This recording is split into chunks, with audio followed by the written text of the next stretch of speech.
Well, welcome everyone to our second game of the day. It's Fnatic versus Team BDS. By the way, that break music. That was a bop. That's Funky. Yeah, we're in a great mood, and hopefully Fnatic and BDS are as well. They each only managed to win one game last week. Before we get into what we had prepared, I love that they show Wunder versus Adam as the matchup. I think we should do like a mini grudge match. Grudge match! Yeah, because there's an anecdote, right? Because of scrims. Yeah. Can you remind us? Basically, it's like Wunder is screaming on G2, I believe, against the Ezreal team that Adam was on, and he wants good practice in his mind. And then Adam, you know, he plays these cocktail champs. They banned them out, that Darius was out and so forth. Then Olaf shows up, and Wunder is thinking to himself, this is pointless practice, and then he locks in Yuumi. And then it came all back around. Adam beats him in that best of 5 qualifying to Worlds, and then he brings that up on PGL, and maybe went a bit too hard on him, but, you know, he came in with fire. Grudge match. What you're telling me is this is a Grudge match! Yeah, it's a cool hook to go into this matchup. But as we said already, both teams are only able to win one game. So since we have Yamato here, who of course worked very closely with Fnatic, I'd love to pick your brain on, one, the members, of course, of the team that you worked with, because it's a little bit different, right, this time around. How do you think they came out of that week? That at the tail end, luckily, they got that win, but it wasn't all they'd hoped for. I think when in the day-to-day, in the scrim practice, then sometimes you can feel like the pain and the emotion coming from those losses. But through experience with working with the top side, always when it came to playing the games, no matter what occurred in the scrim practice, no matter what happened in the previous day, they were always professionals. In that turmoil, you know, the biggest challenge, of course, in this new format is that you have to play best of threes. I mean, 3 days in a super week, and then you only have 3 days of practice, and you need to consolidate so quickly. And I think that's where they might find the challenge. What have they cooked up in this limited amount of time, and have they come in with ideas and solutions to their potential problems? Yeah, and that's why I think like the time before the season actually starts was like so important for a lot of these teams, especially if you could start earlier than other teams, like coming in with the right idea. But of course, these teams didn't get off to a strong start, so they are going to have to make some quick adaptations on the fly. I will say though, Fnatic, after sort of tossing that first game, being able to come back and get the win against Koi is a huge step forward for the squad. Oh, absolutely. And maybe things weren't as doom and gloom if you look at the teams that they've played, right? It wasn't the easiest schedule. Yamato, I'd love to pick your brain, though, on what do you think success looks like in terms of what the strategies or recipes should be for victory? What do we usually say? The win conditions. Win conditions, there we go. Now that they have rhuckz and Rekkles in the bot lane. Honestly, so far I've seen the good old classic Fnatic mid-game. I think that has been very sharp with Humanoid. I think he's gotten more space to kind of lead that. I think that's very evident in how they play. They move around the map as 5. The main concern, of course, is how are they going to get to that point? Because the early games look very shaky. Rift Herald play looks very bad. Some of the ganks are landing. And at the same time, big question mark towards that bottom side, because they seem to do well when they get those matchups that are less volatile. We saw the Rakan game. We saw, of course, the Ashe Sivir. This only happened because they went very deep into the pool. What happens if they are challenged to pick the Caitlyn? What happens if they're challenged to pick the Heimerdinger, the Yuumi, the Lucian? Of course, this is a kind of a problem that a lot of the other teams are dealing with as well, but I want to see what happens if they're forced to play against it, or if there's a situation where they, of course, can't ban it. Yeah, and speaking of banning it, like literally every game they're banning Heimerdinger, Lucian, Caitlyn. They just do not want to play those bot lane champions. Happy to lock in the Yuumi, but maybe not anymore. Maybe not anymore, that's true. At least not against G2. They got absolutely slammed in that matchup. But for me, I think, again, and this is coming off of the win against Koi, is it seems like, and this is sort of always true at the start of a season, being able to play the comps that team fight very naturally, right? Very clear engage options. The Sivir for Rekkles, obviously a comfort pick for him. But being able to force engagements and sort of walk together as 5. A few of our teams have been a little bit looser in the mid games and not playing together. And when you lock in picks, not like in this draft, but in their draft against Koi, with I think like the Gragas in the top lane too, it just makes team fighting so much simpler. What I hope to see if Fnatic want to kind of hone their early game and kind of sharpen more weapons, I hope that they figure out more ways for Razork to play together with Humanoid and also with Wunder, because I think this is where they have opportunities to create more advantages, because I believe Wunder and Humanoid are very strong in the lane phase, but a lot of the games have been around consolidating bottom and kind of playing around bottom side. But I think that Fnatic do best if they let Rekkles be in the shadow and then come up big in those fights later in the game. And talk to me about then being up versus BDS and their bot lane, right? With a decent amount of experience, I would say, for sure, kind of mirrored in that regard.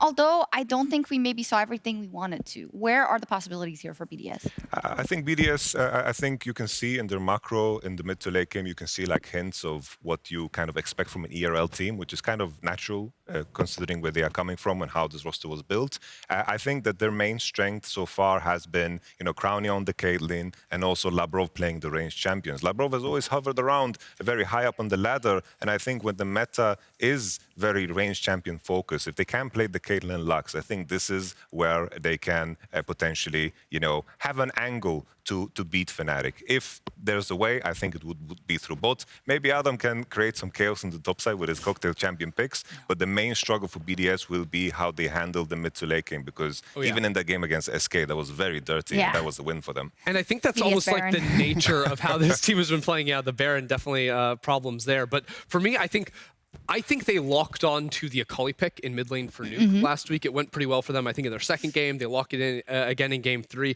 And again, with only having 3 real days of practice week to week, it's very possible that they just like hone in on Akali or Akali-like champions in the mid lane, strong skirmishers, these types of things, which does sort of mean you have to be picking the right fights in the mid game. You have to be looking for roams towards side, potentially fighting in the enemy jungle, in river, things like this. I think a very important thing for the teams that are fighting to remained in the top 8. I think the meta has been so set for a very long time now due to kind of how the patch have worked out. I think if you want to throw curveballs at these teams, it is very important to become an outlier somehow. I really like what Astralis did in the previous game with throwing the TF on the table, and that's not a champion that potentially the teams have practiced against. This is something that you need to kind of adjust your mind to, and I'm hoping that BDS understand that they're the underdog coming into this. They have a couple of strengths, and if they want to create a situation that becomes more awkward for Fnatic, is to hopefully bring something new to the table. But you mentioned it, in 3 days, very hard to create something fresh and new. Top.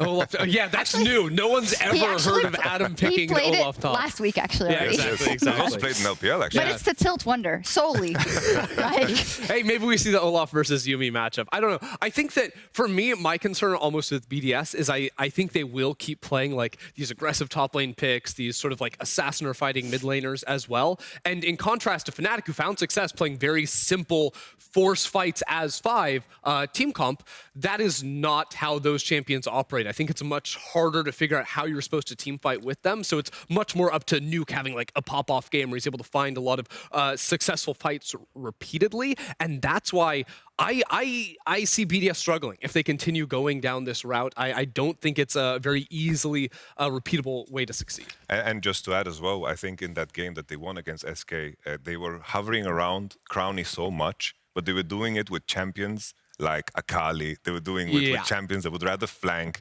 create pressure through being invisible, but instead, I could even hear the comms through the screen. Just play around me, guys, play around me, I'm going to kill them all, we'll play around. But it's a Caitlyn with a bunch of assassins. And then another sapling comes in. Yes. And it was kind of, if they kind of tune into that, I think maybe there's a chance, but I think always, if you're the underdog, be as awkward as possible. Be the southpaw of your league.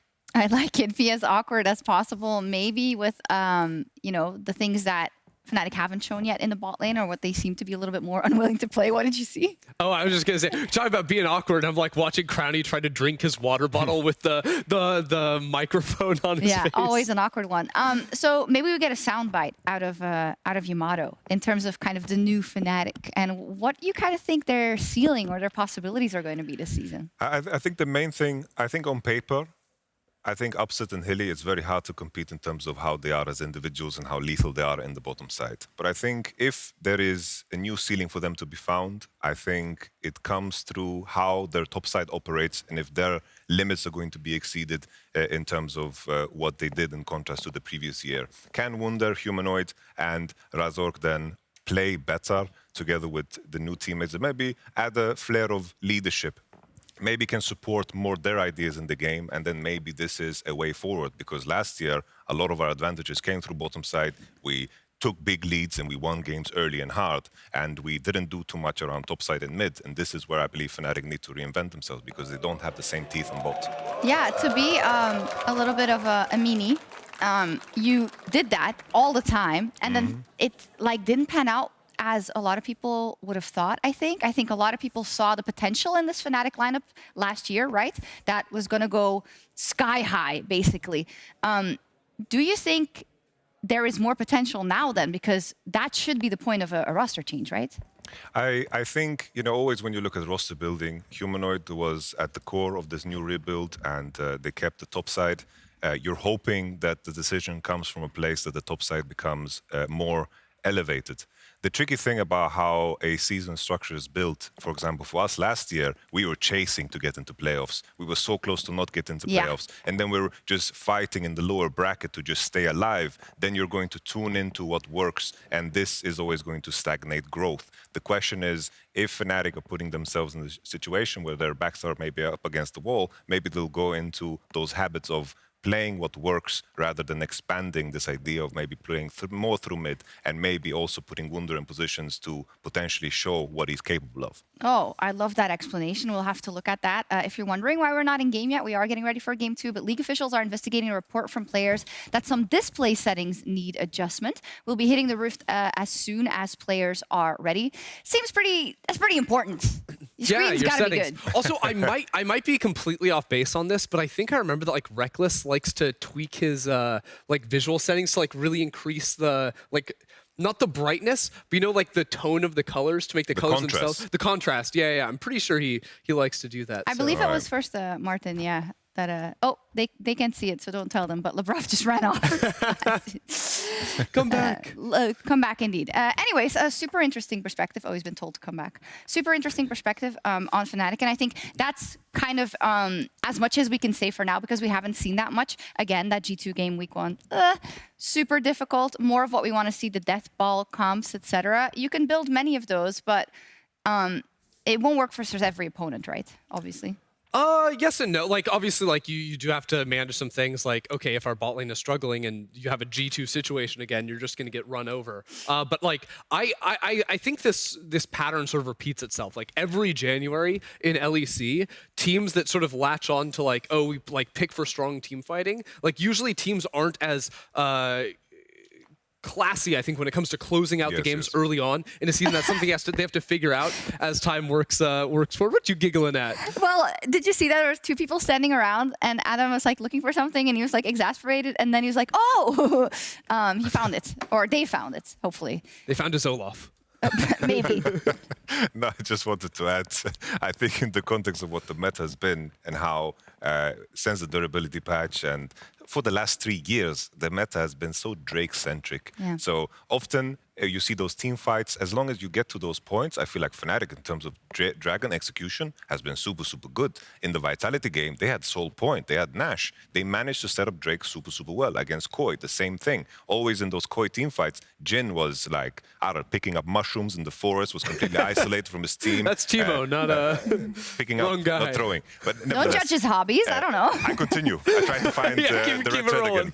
They were very, very good at setting up those Drakes. Of course, they couldn't do so in the G2 game, but I put Fnatic, even though they're 1-2, as the 3rd best performer in week 1 due to the Dragon setup, because I think this is a skill that translates so well throughout the game, because this is such a big part of the game. If they can figure out their early game, which is most of the scrims are focused on that because a lot of them end in 15 minutes, then Fnatic maybe can become better and better. And we'll see. We'll see. Can we try something funky? We can, but the teams are ready. They so are? Let's head over to our casters. We want funk. In-game. In-game. Oh, wow, that came across in the face, did it? Hi, everyone. Hi. What's up? How you doing? How are you doing? Yeah, I Friends was good in its time. Since its time, not a fan? Amazing. Not a fan anymore. Oh. But I did enjoy it at the time, though. Anyway, speaking of Friends, my favorite joke is still BDS. The whole Joey trying to learn French. Yes. Or when he put on all those clothes. Yeah. That was very funny as well. Anyway, but into the draft. Fnatic versus BDS. Caitlyn and Ryze banned away already. Will we see the cat caged? You have 2 cats. That's what you're going to say? I'm actually thinking of getting a 3rd. It's this gorgeous little Sphinx cat. Really? Yeah, but also... Put in a cage, huh? The truth comes out. I wouldn't put my cats in a cage. Lucian banned, and there's the cat in a cage. Oh, you seem pretty excited about this cat in a cage, medic. Okay, All right, so Sjokz taken off the board. Okay. Let's have a look. What other direction? Well, I don't think they're going to ban Zeri off the back of this. Maokai, perhaps. Maybe a Syndra. Lucian, already okay. banned. Maokai, all right. Fair enough. It was the Maokai. Yeah.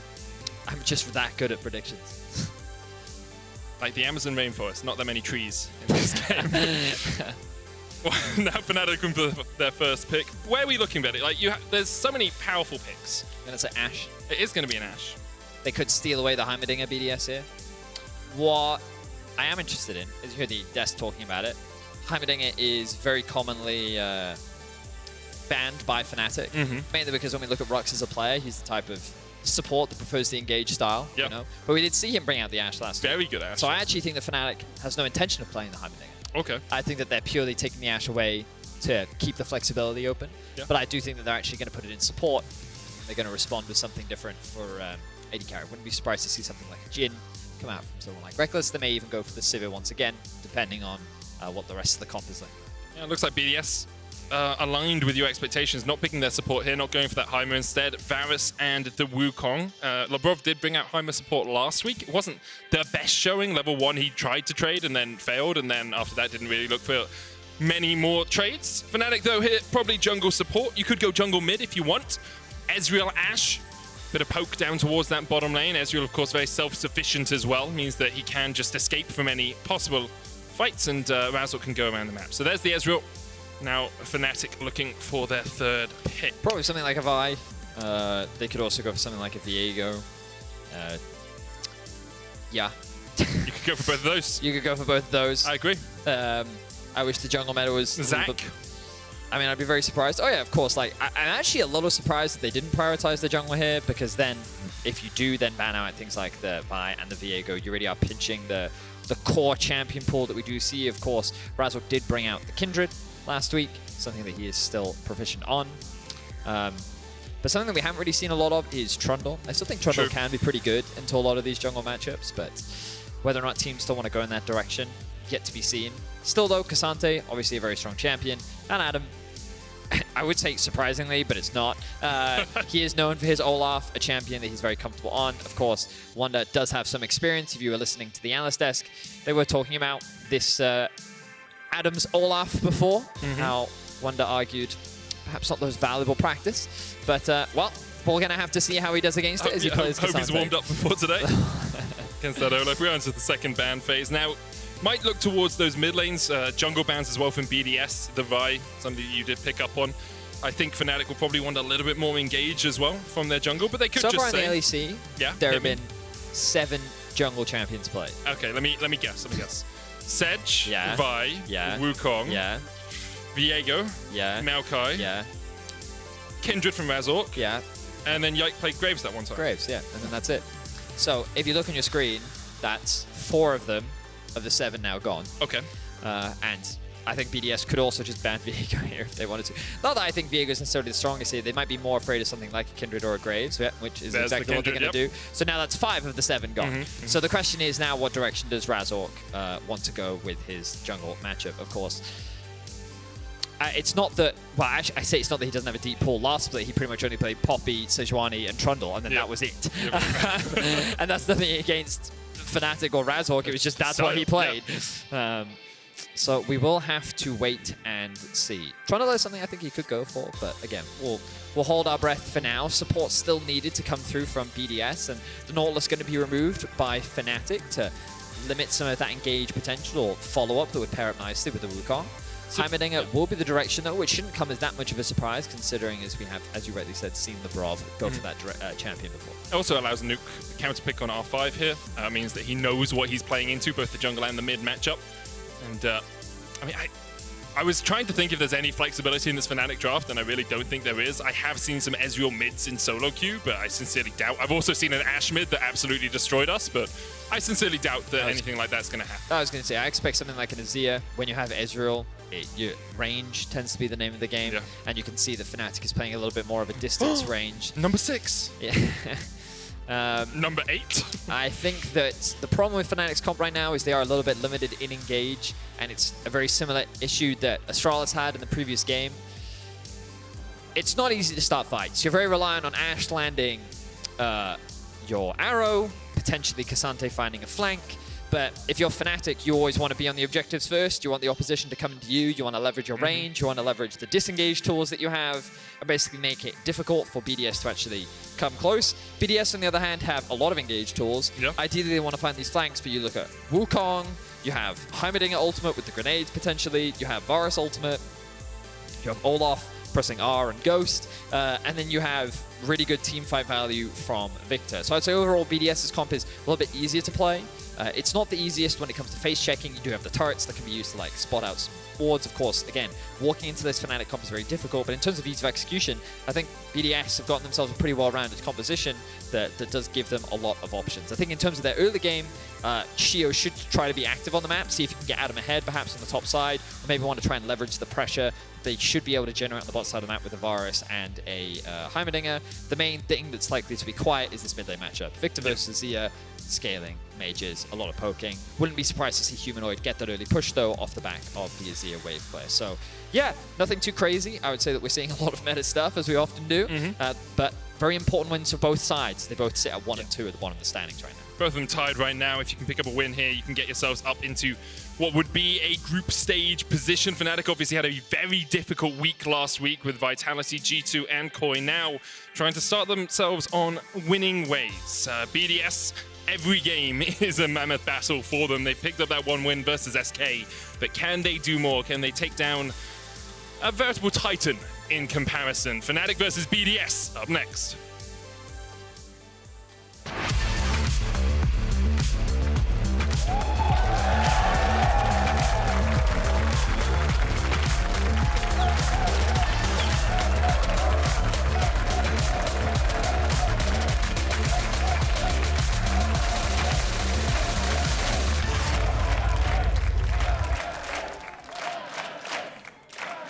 We baited you guys there for a second. Show the crowd, make it look like it's a pause. It's not. Even in a Fnatic game, we're able to get it going. Sometimes dangerous game to play, Medic. Dangerous game to play. I've cursed us now, haven't I? Certainly have. We'll be here until February. Well, I hope so. Because we've still got like 4 weeks left, Medic. Yeah, but I kind of want to go home in the meantime. What? What's at home? League? WoW raids. There we go. Rekkles has got 6 stacks already on his tier, down towards his bottom side. Hit someone with something. That's good. It's fully. It's not fully stacked. It's but not it's fully stacked. So the line is there, Medic. You have to track that for the whole game you have now. to sing it for us, Medic. We do have to see it. Oh my god, this is poetic. This is perfect. Chat, get your copy pastas ready. Backstab. We do have to see a sort of a battle for priority down towards the bottom lane. It looks like BDS invested a little bit more than Fnatic did. You can see Labrov able to get 2 turrets down here already, and rhuckz and Rekkles can push up, but it's quite hard now into the Varus and the Heimerdinger to actually really get any control over this lane. They will clear out the first turret, but the second one does a little bit. Labrov blocks it and takes about a third of his HP for the good. Do you know? I don't. Do you know what the problem? Do you know what the problem with Rekkles and Cadril is? Okay. Ever since they did that stupid meowing with the Meowkai thing. That's all you can think about in Meowkai? Yeah, but now when I see a Heimerdinger, I just think buzz buzz. Yeah. He makes that noise as well when he does. When he puts down a turret. If you're not paying attention to it, I keep thinking one of my cats is farting. Yeah. I'll be honest. I just hear it. Kiki got into the yeah, super but game, now they've like, conditioned me to listen to these random noises. I'm not going to do it every time I place the turret. I'm not going to say I think buzz. you have to. I'm not doing buzz buzz, no. Because then I would just be copying their joke, which I refuse to do. Oh, true. Okay. You know what I'm saying? Adam and Wunder trading on the top side. Adam getting the better side of that one. The undertow does quite a lot of work in the early game, and obviously the lower health the Olaf gets, the stronger he can be throughout the game. Keep my eyes on the junglers right now. Razork doing a full clear on the top side, looking to get a bit of information. Oh, he's rounding out for a mid lane play. I like this from Razork. Sheo Looking for is something. here, though. Sheo is here in time. Spectral Maw. Nuke needs to get away from the stun, but is locked up. Sheo coming in as well as they look for Razork. Does have the flash to try and get away. Sheo flashed through it, but couldn't quite get in range. Razork is ticking. The laser dodged with the Spectral Maw. Nuke and Sheo now trading back onto Humanoid. Razork escapes with 48 HP. So the idea from Razork is solid. Force a flash out from Nuke. Adam. Oh, the mid lane Adam roam. It's back! Well, so the crazy thing about this is he can actually freeze the wave here for his mid laner, but he's No, this is good. This is really good. Yeah, nicely done. Of course, Humanoid will just TP back, but Adam set up the wave very nicely there for Nuke. Will just TP back into lane to be able to catch it. And Sheo gonna benefit a lot off of what was, overall, a pretty solid idea from Razork. But before I go into it, let's have a look at this. Razork in a bit of danger, getting stunned there. Rhuckz and Rekkles are on their way. The smite comes down though. Sheo gonna walk away with the red buff. Rekkles. Humanoid coming from the side as well. BDS could be corralled into a choke point here. Sheo trying to get away. Humanoid so low, the rain of arrows isn't enough. Rekkles has to flash the wall. Crownie not willing to let him get away right now. The Spectral Maw hits Crownie and he will not get enough damage. What am I watching right now? The League of Legends, ready? None of that some scale for mid-game. Wow, okay, so both sides committing so many flashes so early on. Humanoid ends up dying in Fnatic's jungle. Adam, oh, he's popped the ghost. He's chasing after Wunder. Wunder looking for the Q3 knockup here. Flashes under the tower, tries to bring Adam back, but Adam refuses to continue to play that game. That wave in a bit of an awkward spot, but overall good trade from Wunder. So like, there's a couple things that we need to break down, and let's have a look at this replay. So again, the initial idea from Razork was to get the flash out from mid, but because of that, because it didn't go the way he wanted, and Sheo was able to counter gank, Sheo could then set up this evade with the push that they have with the bot lane. So Crownie and Sheo show up, and this is where Rekkles and rhuckz are saying, you know what, we can fight this, let's go. Humanoid joins here first, but Razork isn't in the fight, so it's actually just a 3v3. Sheo goes invisible with the W, which means that Crownie and Labrov actually have even more damage. Rekkles flashes away. Crownie then flashes after him, which then, again, the reason why you're able to get that kill is because you have a numbers advantage effectively. And then the moment that you flash, that numbers advantage turns into a numbers advantage for Fnatic, meaning that you just gave away a kill for free. Rekkles will gain a few more stacks on his tier off the back of that, but a serrated Dirk picked up for Crownie, going to give him a lot more power in lane, and level 5 right now for the Varus. Yeah. You can see Rekkles still only level 3, about to tick over 2-4. Razork looking for something up towards the top side of the map here. Sheo also got the level advantage in the jungle. Labrov putting some extra damage down with the Heimerdinger, and the poke and the prod from this Varus-Heimer combination is very difficult to deal with. Razork, no smite. Sheo has his. Yep, thanks for the leash, my dude, as Sheo will take away the Krug. And Fnatic, much the worse for wear here. 800 gold behind. 400 of that sits on Crownie down towards the bottom lane, who has a tier of his own. I was trying to think of some lyrics from the song. Unfortunately, I don't have a line for that. I feel like there's a good song about like Crownie's Comet somewhere. If he wins a split, you're gonna give him a song? Okay, a lot of pros now want songs, okay? They're just Understandably. they're gonna have to apply, okay? And then there's a medic song that needs to be done, you know what I mean? Like, there's a lot, okay? That one's been coming for a while, though. Yeah, true. It starts with Success. why do you look like Jesus? All this other stuff. Anyway, keep my eyes on Razork right now. He's doing his best to farm, but Sheo making his life as difficult as possible. Humanoid doesn't have the cover that he needs. Sheo's looking for a plot. Does have the Emperor's Divide and will use it immediately. Scoop? And the good thing about that, like, you get Humanoid's ultimate out, he does just scoop I don't know Sheo back. why, but that was weirdly cute. It was like a little monkey was just like, personal oh, no, space. just put Personal you over space, there. please. Do you know how like when you go on holiday and the monkey's like trying to steal your wallet and stuff, you just kind of pick him up and you put him over there? That's kind of what I envision. Shouldn't pick up a monkey, no. That's they'll bite you. I mean, why? He scooped the monkey. Oh, he scooped it. Yeah, Very that's true, I guess. Dragon, though, easy setup for BDS here, given that they're going to force Humanoid back to base, and Razork a little too weak, along with the bot lane being forced underneath their tower. We are seeing a lot more earlier Drakes this year, and BDS is going to be the beneficiary this time round. You saw the Reddit thread as well. Nice interrupt by Labrov there, able to interrupt the backs of both. This means that Crownie and Labrov can actually push this wave in. Will likely force... Oh, no, Rekkles is going to go back anyway. Could be a little bit awkward for him. See, look, you can see rhuckz is... Oh, TP. Right, forgot about that. Not too much of a problem for him. Should be able to easily catch this wave. But you look down at the bottom of your screen, and you can see small advantages being accrued for BDS all across the board. Adam going to steal away the blue buff as well. Razork, off of a single mid lane gank, his whole jungle pathing has been royally screwed. Yep. And you see at the pro level how damaging a single play can be. And again, the whole intent behind that was just to get the flash out from Nuke, but because Sheo was in the right place at the right time, they're able to get a lot more of it. Crownie and Labrov leveraging that poke. Razork and Wunder collapsing on Adam, but I don't think they win this. And here Adam comes is Sheo 7, once again. Has the Vampire Scepter as well. Razork yet to hit that level 6. Does have Smite up in a few seconds. Sheo's on his way, as you say.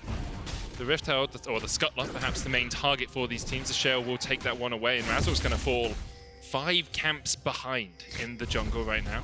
Adam taunting Wunder.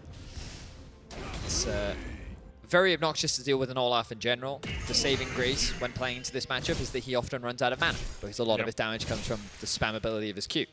When he has a blue buff, that becomes less of an issue, which then makes the lane even more obnoxious. So Wunder just kind of has to accept the awkward position that he's in, goes back to base. Should be able to catch this wave though in the top lane as Humanoid continues to keep the push. You can see deep vision being invested from BDS towards the bottom side of the map. That control ward in the tri-bush along with a couple other wards just slightly deeper to get some information. That ward specifically, I should highlight this with the circle. I don't know why I'm not. Do this the one, circle. Is really valuable for spawning out any blast cone wards over the wall, you see. And you can argue the same thing is for that little ward in the bush underneath. But yeah, overall, good vision investment, and BDS bot lane once again shining through. 9-6 CS for Crownie, absolutely decimating in the 2 versus 2. Good little window here, though, for Fnatic. They saw that Adam was backing as he pushed in the wave towards the top side. I think Adam actually lost a plate, as in he didn't collect the gold from the plate as well, because he decided to back in case Razork was looking for a gank up towards that top side. Rhuckz also shifted towards the mid lane to help them pick up the Rift Herald. Nuke here very low in the mid lane. Chaos Storm coming down. Nuke able to survive. Humanoid's going to tick. Wunder, you're going to be able to get in there. Can't quite get in. He's spotted between the 2 towers. But Nuke should lose this whole wave, and Wunder just gets to be a nuisance. A small advantage. Wunder should be able to get another tower play as well, so Adam going to do the same thing on the top side of the map. A small opportunity that Fnatic was looking for. Doesn't really result in much, but again, BDS continue to build this gold advantage. And overall, very solid early game from BDS. Incredibly good. 1,500 gold ahead right now. A lot of that sitting on their AD carry as well, and although Adam has had the prio in the top lane, it's very much been push in the wave and then go somewhere else, so he actually hasn't got a sizable advantage in that pure 1v1. Sheo continues to use the pressure applied by mid and bot to try and get in here. Razork, though, does have the 6 and has the smite and has the red buff to boot. Meanwhile, in the top lane, Adam and Wunder continue to trade. Adam very greedy for that plate if he did step forward. We've seen enough people die to a Cassante knocking them back underneath the tower.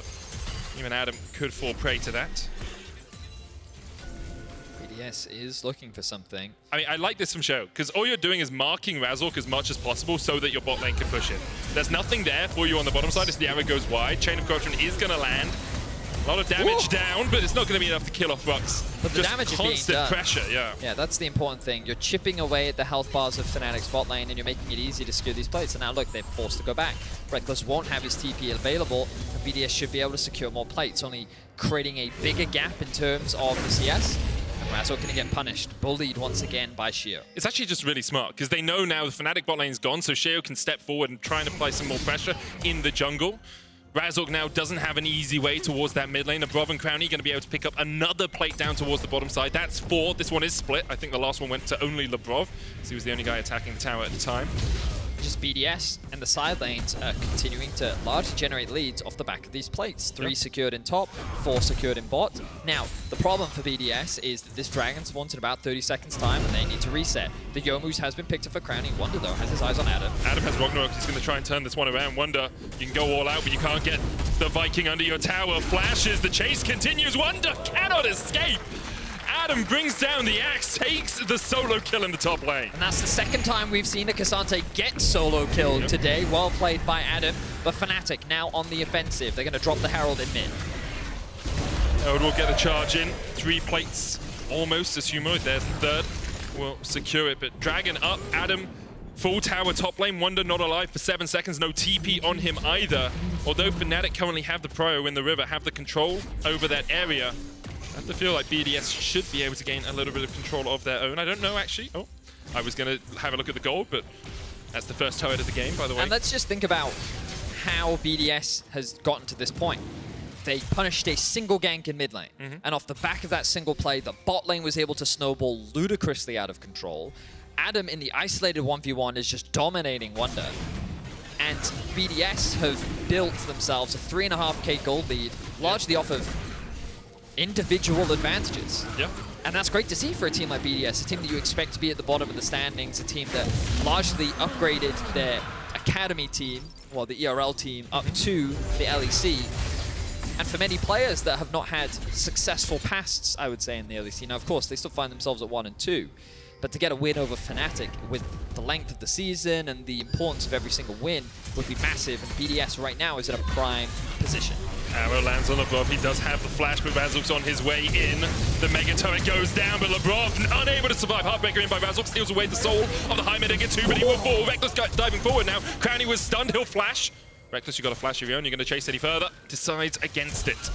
So being a 1-for-1 on the bot side of the map, Razork had to commit a lot there to secure that kill onto Labrov. And sure, you can argue, yeah, you got a kill, but in exchange, you gave Crownie one as well, which means that he's only going to continue to get further and further ahead. Adam now moving down to mid. I think it was just a little bit greedy from the BDS bot lane. They really wanted this plate. They really wanted to take it before the 14-minute mark and the turret plate's falling off. And so they didn't think about the fact that their jungler was backing and the fact that Razork could be in the area and the fact that if Labrov gets hit by an arrow, he's likely to go down. Well, I still think that Razork had to commit a lot to secure this play, right? So I wouldn't even criticize BDS that much personally. I think that the idea, was fine. Of course, it does still commit a lot of summoner spells. I think the bigger problem for BDS is there wasn't really anything they could trade elsewhere on the map. I get that. And I think that arguably there could have been more, but still, a tower ends up going down. K'Sante looking for something on the nuke. Arrow. Nuke dashes away from it, but with the flash, Razork on his way. Humanoid in there as well, and Labrov is not back. And Fnatic have pounced in the top lane. That's one already. That means Kit 2 as Labrov will fall. Sheo can only stand and watch as Humanoid escapes as well. What a great play from Fnatic. The flank from Wunder to then use the ultimate to bring Nuke over the wall like that. You know, I know people are a little frustrated with K'Sante right now, but that was cool. That was a really cool play, and then when in conjunction with Humanoid's ultimate, just a really great setup and a play that Fnatic needed to make because the game was very quickly falling out of their hands. And Adam, we talked about cross maps. He's going to get himself another 600 gold. He's sitting on a grand total of 7.5k, 2,500 more than Wunder right now. And has that level advantage as well. Basically a full level ahead. Crownie puts down the arrow. Razork looking for the chase here, but the Chain of Corruption will stop him. Next big objective for these two teams. In about 2.5 minutes, Rifthold is up there as well, actually, if BDS want to fight around it, but the next Drake you have to feel very much key points of contention. Labrov once again hit with the arrow, but Sheo was waiting! And it's one for BDS, make it two. Razork falls, Humanoid does as well, and the Rifthold will be started by BDS. Wow, and BDS immediately answer back with 2 kills of their own. Humanoid and Razork effectively face-checked. They thought that they'd found a pick onto Labrov, but the rest of BDS were already in position. A lot of credit needs to be given to Sheo and his placement on the map right now. He's been in the right place, the right time more often than not, and he's been able to punish some of these small plays from Fnatic. And while that was an initially good play from Fnatic, immediately the fact that BDS can shut that down, 4k gold is now the lead. A lot of that sitting on top of Adam, but the rest of it sitting on the bot lane. Very, very strong stuff from BDS across the board. And as much as it might seem like if BDS win this, it's only a single win. You're only at 2. It's important to remember, we had a look at some of the numbers. In the past, 4 wins was enough to keep you out of the bottom 2 in the LEC at the halfway mark, and 4 wins might be all that BDS need. Picking up a win against Fnatic really accelerates you towards it, especially when you only have 5 games left to pick up the other 2 wins. Fnatic, obviously, looking for that same trajectory, or maybe a few more wins than 4, if they can manage to find some of the form that had them beating Koi last week. It's the danger, I would say, of the regular season. Teams that need time to ramp up don't get given that time, right? You're going to have to wait until the next split. But BDS, they're not wasting any time. They're accelerating this game, and Adam will be the one to take down his 4th tower of the game. The BDS have set themselves up nicely for the dragon spawning in 40 seconds as well. They need to secure this mid tower. I think they could send Nuke down towards the bot lane, and that's exactly what they're going to do by the looks of it to clear out that wave.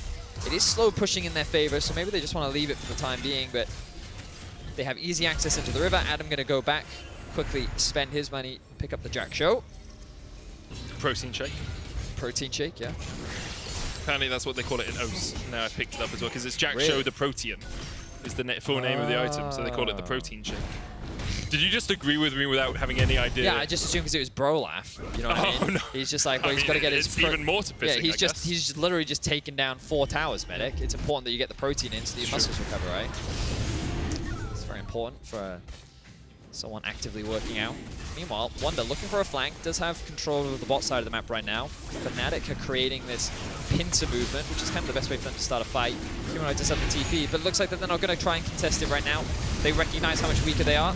Tries to go for a steal. The smite wasn't quite an instant secure, but regardless, BDS will lock that one down. Arrow comes out. Manages to connect onto Crownie. He does still have the flash and doesn't even need to burn it to get away. Arrow just searching for a target, one of those aim for the stars, because if you miss, you'll end up on the moon, or aim for the, what is it, something? Aim for the sun, aim for the stars. If you end up, if you miss, you'll end up on the moon. You expect me to understand pop culture references, It's an idiom, man. It's like if you aim for the stars, you even calling if you me an miss, idiom? you'll Is that what end you just up... did? Bro, it's uncool. It's uncool. I'm sorry, man. I'll no longer call you an idiom. Unbelievable. I'll be your benefactor in that regard. Thank you. There is one thing I do have to do. Yeah. Rekkles' tier is fully stacked. Is that line actually in the song? No, I just added it. Yeah, okay, Made nice. it up. On the fly, the lyrical genius that is Yeah. Betty. Because I actually forgot the next line. I sing that I know song that you'll and come crawling back. And when you're crawling back. Oh yeah, true, yeah. Guys, if we keep just reminding you of lyrics, you'll sing more, okay? Yeah, and then there's the B trade bit as well. Crownie, though, looking for some damage here. Razork was able to dodge away. Crownie can just step forward. Chain of Corruption was enough to lock Razork in place. The Merc Treads were enough to make him escape before the grenade came down. BDS, though, still 3,000 gold ahead in this game. Crownie at 2 items. Rekkles is at the same. No mythic for him yet. Wow, there's a big collapse here from BDS. There's All no hands tower. on deck. Adam looking for the flank. Now, can Wunder get into the blast cone. this? There's the Azir Sunders coming in. The blast cone helped them out a lot as the Emperor's Divide is used, but Rekkles has already fallen. Adam on the backline is just absolutely murdering people, mutilating, shredding them. That man's had his creatine today. Adam just destroys them in a 1v3. Wunder able to escape, but did have to burn the TP, and BDS make a beeline for the Baron. Wow, look at this play from BDS. They are absolutely slaughtering Fnatic. They just committed 5 members top. They said, we want to go for a fight. Wunder isn't there. Even if it TP's in, it doesn't matter.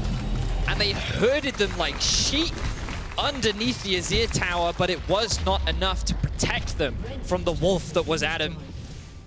Beautiful stuff from BDS. A 20-minute Baron, a 5k gold lead. BDS are looking strong coming into week 2. But look at this, Sheo and Adam on the backline. The blast cone making it so easy for Adam to create this flank. The damage then from Nuke as well. Gets the Chaos Storm, the lethality Q from Crownie. Just decimates Rekkles. And Wunder tries to buy time on the backline. But Adam in a 1 versus 3 is able to walk away with 2 kills. The sustain is too strong. And Wunder will get away to safety. That's pretty much all she wrote. And a Baron will go into the back pocket of BDS. And how do you ever escape Adam as a Fnatic backline? Right? Rekkles can jump away where Adam's ghosting. rhuckz has no escape whatsoever. The Emperor's Divide isn't going to be as effective on him because he's got that Ragnarok, so just very difficult to escape from him when he is this fed. 3,000 gold ahead.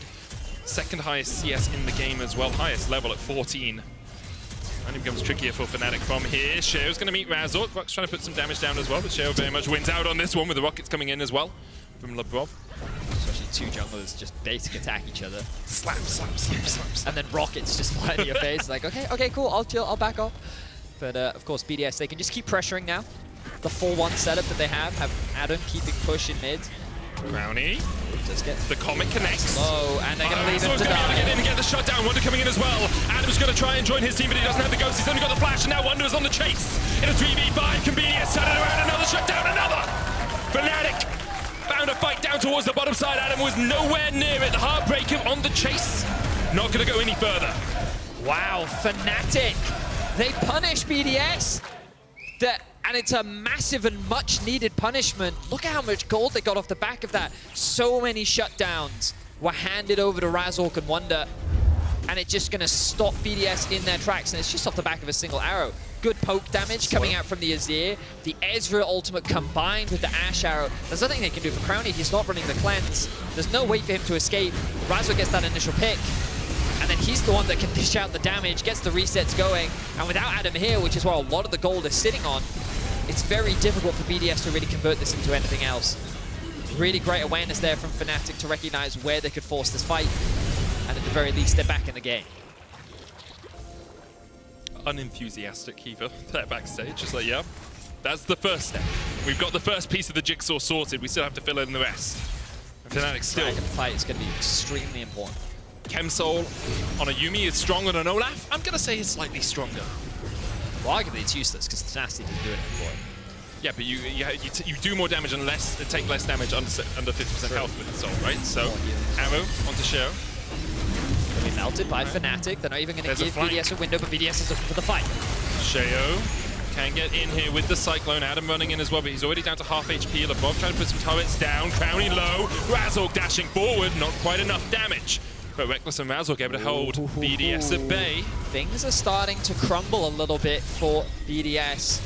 Fnatic are an interesting team. Last week we saw them fall behind very early, and then they bounced back towards the end. Against Koi. Yeah, it was against Koi. And it feels like that this Fnatic team, the second that morale suddenly swings into their favor, it's almost like that they all lock in together. You know, they start finding those avenues, finding those small positioning mistakes. At BDS, they can't let that Fnatic take control over the game. They still have the gold lead, they still have the vast majority of the power, and they need to be the ones deciding when the fights are happening.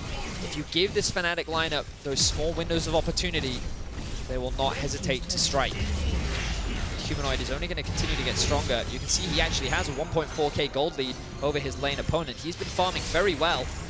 230 CS to the 170 of Nuke. That is incredibly low for a Viktor. I imagine a lot of it has just been a matter of grouping up with his team, not being given access to the side lane farm. 2 levels up is Humanoid right now. And things like that can be a difference maker, right? Yep. Like Azir in the late game, someone you can't afford to underestimate. Ezreal's poke is only going to get stronger. And again, I stand by the fact that Fnatic's composition doesn't have the best engage, but every successful fight we've seen for Fnatic has been a creative flank or a punishment on BDS trying to set up the scene. And as soon as Razork gets rolling in a fight, it's very difficult for BDS to disengage after their initial engage, right? You're looking for the Sheo flank, you're looking for a Cyclone, but when you're in, you're in. And there's no real escaping from Fnatic. Now, next up, a minute on this Baron. Fnatic willing to step out a little bit further than they were in the past, buoyed by a few of their recent results as Wunder is spotted. Adam. Arrow misses. They were just trying to get the Ragnarok out of him there. Wunder still on the chase. They're still looking to use this ultimate if they can. Q3 from Wunder, dodged by Adam, and he keeps hold of his ult. With the Baron up in 50 seconds, Adam will be very happy that he will have that tool at his behest. In the next fight. Disposal is the word I was looking for. Behest isn't as good. Rare that I help you with the word. Oh, that's good, man. I was the beneficiary there. That you were. You're never going to let that down, are you? It's fun. It's true. A little bit of joy. Listen, guys, benefactor just makes sense to me. I feel like that I should be the benefactor. I mean, you can, but you just have to give people stuff. No, that annoys me. Stupid English. It is. It is a stupid language. Sure, speak Welsh instead. Go on then. Croeso. Croeso. Is that the benefactor or the beneficiary? That actually means welcome. Oh, okay. Yeah, I have no idea what benefactor is in Welsh. Well, currently the beneficiary.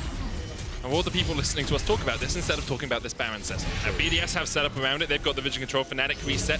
Look to gain some control of their own. No control wards in their inventory. And I'm going to say control just a couple more times to make sure that we truly understand that this is about control. Fnatic, though, with the Sun Disc in the mid lane, will get prio. Adam is backing. Arrow goes in. Wunder underneath the tower, looking for the chase here. Adam, just very patient, holds onto his ultimate. Now Sheo on the flank, but Adam's already low HP. Sheo going in, can't quite get the damage down. The second Cyclone on a ton is enough to kill off Humanoid. Didn't even have time to flash. Now Wunder on the chase as well. BDS looking for a little bit more, but perhaps might just back away and go towards the Baron. However, there's a lot of poke on Fnatic. Great pick overall, though, from BDS. The fact that they were able to combine Sheo's ultimate with Crownie, with Adam, all coming together to be able to get that kill onto Humanoids. 30 seconds is how much time Fnatic needs to buy. TP is available on Humanoids, and now the pressure is on as BDS begin the Baron. So there was a bit of poke, and you can see it coming out just there. BDS actually going to disengage this Baron right now. Adam's still looking for that flank position. Wunder TP'd back into the fight. Knew that his teammates might need his assistance. So this is a window where Fnatic can actually start this one off because they know that Humanoid is up in 7 seconds. BDS are chipped away, and the goal here isn't actually the Baron, it's to force BDS to come and Fnatic to leverage their range. Humanoid TPing in. Adam's just going to try and run him down as soon as he comes out, but rhuckz here with the arrow hits onto Sheo. Adam gets on the chase, on towards the backline. Razork going in as well. The Heartbreaker to try and get him away. Labrov fighting down towards the bottom side as Wunder goes low. He's locked up and shut down by Labrov. Chaos Storm ticking away. Humanoid able to escape nuke. Sub 100 HP, 36 I think I see on the scoreboard there. He is able to get out alive and BDS get a kill and stop the Baron from happening. So you can see the idea there from Fnatic, but I think the TP from Humanoid was just a little too disjointed from the rest of his team.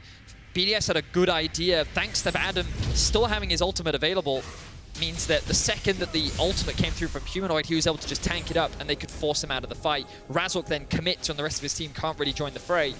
And ends up being an awkward situation. BDS though, starting off, good awareness there from Nuke, using it to just check the brush, see what's happening. Sheo, Sheo, Cyclone! Onto Razork, chain of corruption there for the chase as well, and Razork's already done. Unstoppable goes Adam on the back line as well. Sheo able to pick up rhuckz.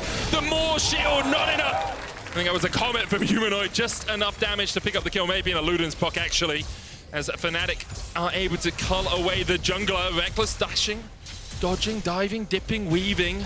No junglers on either side, but Wunder full HP once again. Chem Soul, an option, flash away from Crownie, but Humanoid in the middle of the gravity well, slowed by the undertow, and his death knell rings true. BDS pick up another one and turn their eyes towards the Chem Soul. I'm not sure what the logic was there from Humanoid, because at best you knock in 3 members into what, a half health Rekkles and maybe Wunder, which you can do something with, but Adam is sitting there on the flank. Your best play is to just buy time if you're Fnatic. You should just be trying to chip away at the HP bars, trying to delay BDS from starting this dragon for as long as you possibly can. But let's have a look back to the start of this fight. So again, this brush, BDS have punished Fnatic a few times this game, and they're going to find another punish. Great damage coming out from Crownie onto rhuckz. Very quickly, Razork is separated from his team, and Sheo gets chipped away at by Rekkles. The damage is good. Humanoid able to finish this one off, I think, thanks to the Luden's proc. And it's at this point where Fnatic just need to buy time. They need to wait. You can see Razork going to come up before the opposing jungler. But again, like, Wunder, I guess, is saying, like, maybe we can make a play here, but now he's dived into something that can't really convert.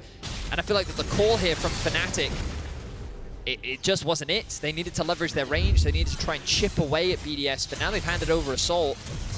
This game has become a lot harder now for Fnatic as the Baron becomes the next major objective. And once again, we'll see that dance happen. Arrow goes out, very short cooldown at this portion of the game. No Umbral Glaive on rhuckz. Often you do see that on the support Ashe, instead going for the Executioners. Adam trading onto Razork here. Adam low goes with the Ragnarok though, and rhuckz is chased off by Sheo down towards the bottom side. Meanwhile, Wunder in the midst of 4 members of BDS. Labrov chunked away though by Humanoid. The stun still connects. Humanoid able to dash across the wall. Adam still chasing in here, but they still only managed to kill off the support. Fnatic walk away wounded, but able to fight back if BDS do start up the Baron. Razork trying to heal as much health as he can. They want Adam to go back, recover his resources, and then get back out onto the map. But it's just a lot of picks right now, back and forth. BDS are coming out ahead in the vast majority of them. But Fnatic not completely out of this game just yet. You can see Humanoid getting very close to that death cap, and Sheo once again looking for the flank. The same route he took last time. Crownie trying to keep Razork and Rekkles interested. Importantly for Fnatic, a lot easier to heal up when these honey fruit are the empowered ones from the Chem Tech Rift. You get extra health and you get a shield from them. Now, the long range arrow will spot out the fact that BDS have started this. Wunder does have the TP, but no ward to get to, and looks like Fnatic have just given this one up. BDS with the Baron, 32 minutes into the game. Okay, so BDS find themselves in the same position that they were in earlier, but arguably a lot stronger. Now they need to figure out a way to break into the base of Fnatic, because again, remember, Fnatic's comp loves when you come into it. It can leverage its range, it can leverage its poke, it can chip away at your HP bar, and basically make it very difficult for you to actually siege. So BDS have to find ways of navigating around this, dodging the poke, forcing back Fnatic themselves, and already we can see the 1-4 being set up once again. 4 members on bot, Adam being left in mid. Doesn't have the ghost, doesn't have the flash, but he's not an easy target to just catch out of position. Deep breaths before the storm, you feel. 3 minutes on the Elder. Fnatic still trying to find a purchase on this game, really. They've had a couple of moments, a couple of shining lights in the dark, but the majority of the time it has been fog all around them. Rudderless, directionless. In Now staring down defeat against BDS. We excused week 1 to a degree because they played well. Their dragon setups were good, as Yamato said on the desk, and they played probably the 3 toughest opponents in the league, but a loss to BDS. Not a good sign for Fnatic. Still only need to make top 8 to make it into the group stage. Arrow wide there, Wunder down to half HP, Razork the same. Adam, though, will lose a chunk of his health as he tries to step forward, but with Ravenous Hydra, will heal up quite a lot. But they did what they needed to. BDS was able to land the poke. Crownie, Labrov, Nuke, they were able to get the damage down onto the key targets, which gave them access to this bot lane inhibitor. Again, big damage onto Rekkles, he's forced back. And BDS were able to dodge away from the initiation from Fnatic and walk away the victors this time round. They're going to go back to base, spend their money, steal away some camps, and then look to continue the siege. They may wait for the Elder Dragon, but it's a dangerous game to play. Death cap now completed for Humanoid means that he is fully online. His damage is very real and can't afford to be underestimated. Let's see what happens next. Adam already going to make his way up towards top lane, start pushing that one in. He's basically almost at full build. You can see he's currently sitting on the pot. Yeah, he knows his job in the fights. Not going to burn it immediately, of course. But yeah, that's the big thing. Rekkles, you have 1 dash, you have a flash. Adam doesn't care. Yeah, has the tools needed to chase you down. That's exactly what he's going to do. They already started pushing in the top wave. In the mid lane. They're slowly getting the push as the Labrov and Sheo already join up with Adam, trying to leverage the last bit of the Baron. 15 seconds left. Got a bit of chip damage, and again, look back at mid, and you can see the shift, top to mid to top to mid, splitting Fnatic up and finding windows like this. Good damage from Crownie. Really, they just want this tower. Yep. Tier 2 in the Well top played. lane. Very well played from BDS. Nice patient play there. Baron expires as they get it. Wunder had to spend all his time in that bottom lane pushing out the super minions. It does give Fnatic a little bit of breathing room, a little bit of space before the super minions are back in their base, but BDS doing exactly what they wanted here. Interestingly though, Fnatic do have the vision control in the river right now. BDS will move in and clear this out, but there's always the possibility that a ward is left somewhere, that a TP flank happens. The control ward near the blue buff is one we often see, but is often overlooked by people as they try and clear out any vision. Arrow just wide on Crownie, but they're going to go in with the Spectral more. Crownie flashes away, heals as well. Sheo gets into the back line and rhuckz is already down. Fnatic now fighting in a 4v5. Razork low, Sheo dashing in with a Cyclone. Humanoid next up on the menu. Nuke takes Wunder. Oh, Wunder takes Nuke all the way across the wall. He has to flash away. Wunder is able to survive, dodges the arrow, dodges everything, but not! You can't dodge these! Adam chases them down!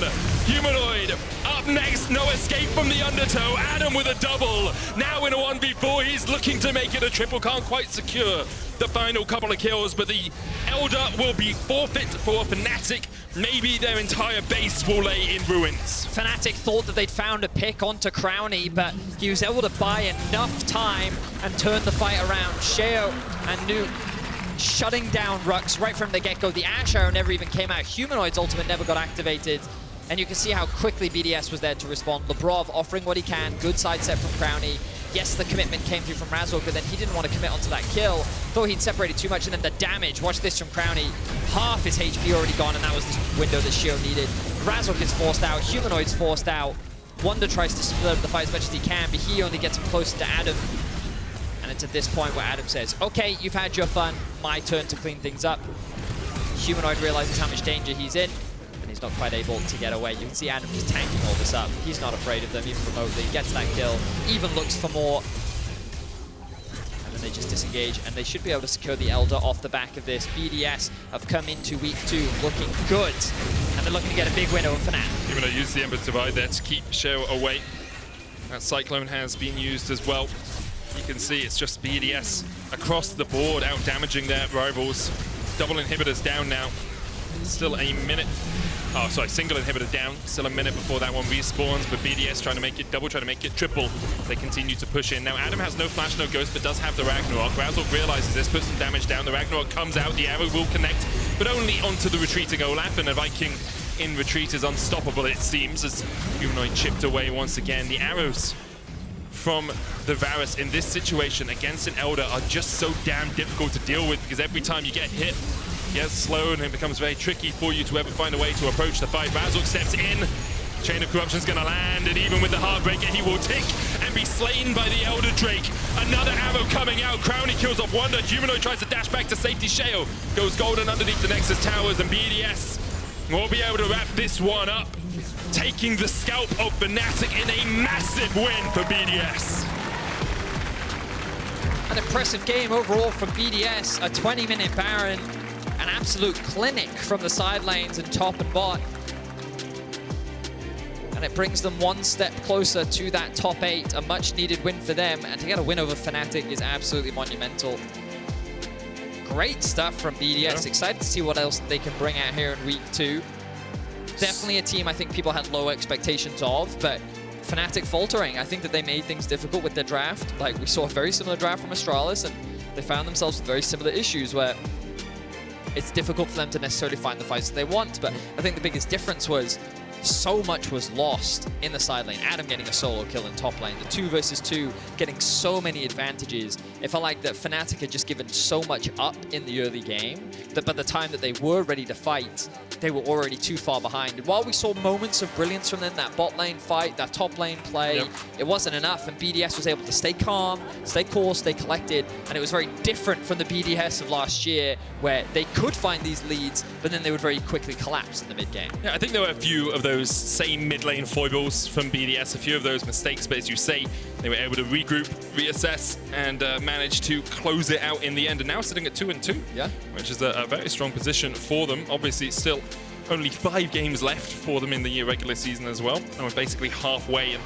they can continue this form, get themselves to 4-5, 5-4. Very likely that we see them in the group stage. We will have to wait and see. Still, good number of games to be played out. Definitely. Still many opportunities for each of the teams, but you now get to choose your player of the game. So you have to go to @LEC on Twitter. Yeah, you can vote for Adam, Sheo, or Crownie. All very viable choices. I have a feeling Adam will be the one to get it. I'm going to LEC on Twitter. Okay, great. So @LEC on Twitter is where you can vote, but you need to have a Twitter account. Then you need to go to LEC. You can check them out. You can follow them. They make great content every now and then. You can also just type it in the chat. It means nothing. But you can type it in, and that happens every game. Everyone you guys just don't listen. We literally say @LEC on Twitter every time. The vote's not up yet. What? I mean, maybe it's the internet. Yeah, the vote's not up. Wow, Medic. Just going to call him out like that? Oh, I'm just saying. I tried to vote. I wanted to write Odo Omne. I wanted to do Ender a solid, but vote's not up right now, it seems. This guy. Anyway, Laure is standing by with Adam. Laure, take it away.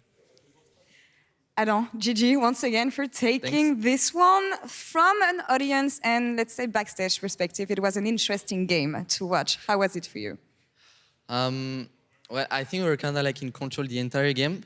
There's still some moment in the game where troll a bit that we could have avoided, in my opinion. And but still promising game for us. Can you still go into specifics about the trolling moments that you have? Because as you said, you were in control for the majority of the game. Yes. So what made it difficult specifically? I think when we got first Nash, we got caught in bot. We didn't wait for me. And I think we were a bit too hype on the moment. We maybe don't take a deep breath, to relax a bit. And it's it's a bit hard to focus sometimes in this case, Baron, as a whole, for me, for BDS, is always going to be something to be careful about. Yes. Do you agree with this? And is it something you keep in mind whenever you're starting this objective? Well, it's the thing we try to work the most on, I would say, in practice. But and we got to Nash without losing so much. So I guess it's an upgrade, kind of. Yeah. Yep. One step closer to recovery. Talking a bit more about the matchup versus Fnatic, I'm just wondering how personal this one feels. Laning against Wunder, picking your Olaf when we know the Scream stuff that happened a couple of years back and him locking Yuumi. How does that feel? Well, it's from the past, the Scream thing. I have nothing personal against Wunder. It's just I think that Olaf is a decent pick into Cassante, and I'm a guy that like to play non-conventional pick. Yeah. I like to try stuff. I like to create my own meta, and I try to make it work. So this is just how I play. And I think it's really, really interesting because for the longest time that I've known you, you can flex the Olaf, you can flex the Darius, and I'm just wondering if it's the madness of an OTP or you knowing that these picks can actually function in a lot of metas. Well, like you see, the Olaf, it has been played in LPL. And with the build, the Olaf, the Hydra plus Jack-Show, so I copied from the LPL. And I think it can work pretty well because it kind of avoids every Olaf weakness in your normal build path. So I think he's like a strong laner now. And especially with like a range meta with not so much mobility, like Olaf, I think it's pretty strong champ. Yeah, I think you defended it quite well here, Adam. We're gonna toss it to the analyst desk next because they have Crownie on the desk. Is there anything you want to tell your AD carry about his performance today or anything? Well, I think like my team overall has been like pretty amazing, especially on bot. Like I think there was like a bot gap overall this game. Crownie Labrov were like super confident going on in this matchup because they knew they were like stronger at the moment on 2v2. No doubts about it. So they came in pretty confident. They had a favorable matchup for them, and they just proved that they played better. Yeah, today. Things are really going well so far for BDS. Congrats, Adam. And let's see what Crownie thinks about this bot gap, shall we? Take it here, Sjokz. I'm sure he loves it. Crownie, Adam was saying how it was a bit of a bot gap, and he's super happy with the way you guys have been playing. So, yeah. Yeah, I mean, I think everyone played well. Even Adam was solo killing, and we were winning pretty much every skirmish. So, besides the little oopsie we had on the first Nash, where they like caught me with arrow and then everyone just died, I think it was a pretty good game. Yeah. It was entertaining. For sure. For sure, yeah. Yeah, that's true. It felt like when you guys lost the Baron, it like took all the momentum away. Yeah. So it's like you had to wait for like the next one to like actually get things going. Yep. I think Fnatic also got like first prio on Soul Point as well against you guys. So like there were a couple things that like slowed it down to actually have the close come through. But at the end of the day, you guys were crushing, and Adam was a freak of nature. That was crazy. Yeah. I mean, I think our draft was pretty good. We kind of anticipated everything they would do. Personally, I expected them to pick Varus because I think I'm pretty comfortable on the champ and it can play with so many supports. So I was a bit surprised, but I feel like their comp is a bit hard to play because generally when you go Ashe support, you want like a AD carry that can pressure lane, or you go Ashe Heimer, which also pressures lane. But when you go Ezreal with TP, you're kind of giving up whole early game. So then we can just do, since red side, it's also easier to do Drakes because you have easy access. So then we just stack Drakes early. Our top is winning naturally. Our mid is like equal in scaling. So I don't know, the game felt pretty easy. They can only hit arrows, but that's pretty much it. I wanted to ask you, Crownie, there's this conversation I always have in the back of my mind. Here you play against Ashe. In terms of your choice for the summoner spell, sometimes we cleanse Varuses, and then we see the heal Varuses that pressure in lane, and then they regret having no cleanse. What do you do in terms of your choice? What is the thought process behind the heal this game? So my thought process is, I think if they have like 2 CCs, it's good to go cleanse. But since they only have 1 that I can dodge, and I will always rush Yomus because it makes you much faster. It gives like 60 movement speed. So even if he has TP, I can just push lanes, reset, come back to lane. I will just go heal to have way better laning and skirmishing, and I think it actually mattered a lot. Like in the first fight, I heal Heimer so he doesn't die to Azir, so then Azir dies, and overall it's a really good summoner spell to have. So sometimes you have to be a bit confident, you know, arrogant, I guess, and it worked out. Yeah, I can remember like at least 1 or 2 times too where you just used the move speed of heal to sidestep the arrow. So it's like don't need cleanse if you're just dodging it. Yeah, since I have Yomus as well, I was pretty confident, and they have only one CC, like Ashe arrow. So I thought it was a good gamble. Yeah. And are you looked up kind of the early game leads or the lane leads, I guess? Yeah, I just wanted to like show exactly how far ahead you guys were in both bot lane and top lane. It was like it seemed like the hard winning matchups were on opposite sides, and jungle didn't even have to get like super involved towards top side. That was just sort of going down. But you can see Adam was up 28 CS. You were up 35 CS at 14 minutes, just perma pushing. I think you got all the plate spots side too. Yeah, I got full plates because we. In cases like this, when both your side lanes win, all you need is to spot Viego, and Sheo was pretty much perma-spotting him top side. So then, well, I can just hit plates. Then we knew he used TP because he had to like get a good base, and then I can just hit plates for free. Yeah, that's pretty much it. I mean, it's like pretty simple game for me since like Ezreal can never E in, so I have a very easy time in the early game, I would say. But obviously, I think me and Laure are also playing very well together, I would say. So that obviously helps a lot. Yeah, absolutely. It's cool to see that you're back in the league. Like Labrov is finding new avenues in BDS. When you look at how you've been doing overall, it's clear that you have the quality to get the lane leads and get the gold leads, right? But you were talking about the Baron, for instance. What kind of work is going into making sure that those things don't happen again? Yeah, I think I agree. I think our early games are pretty good, but I think mid game sometimes we mess up our lane setups and then we're like matching the wrong lanes on side. Like this game, Viktor was into Xanta for a long time, and then since Olaf doesn't have TP, we have to be a bit more we have to be really careful about how we put lanes. And even against Excel, we had a big lead, and then in mid game it kind of went away, and we didn't really know how to contest Drakes into like Maoka and stuff. So I would say mid games is our biggest issue, and if we work on that, then we can take games of any team in the league. Yeah, I would say.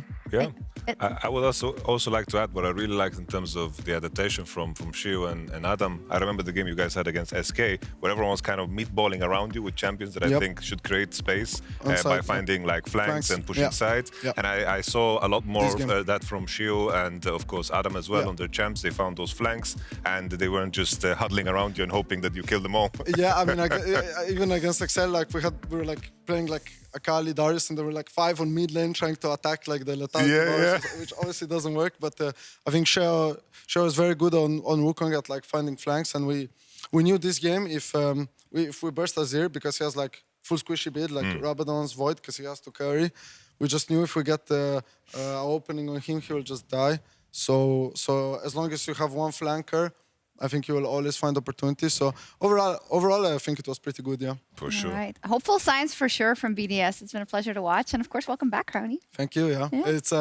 It's a weird feeling to be gone for a year and then come back. But I mean, I kind of never stopped believing that I'm good enough to play here. I think sometimes stuff can just happen like unexpected where you're off teams. As you see, even now, there's a lot of very good players not in teams or not in LEC. But yeah, I just... try to get through it, yeah. Yeah, and you did, and you're back, and we love to see it. Now, after the break, we're having a look at the spiciest new Spanish rivalry here in the LEC as Team Heretics is facing off against Koi. Muy Fuego. Stay tuned. Grudge match! Grudge match. What's that?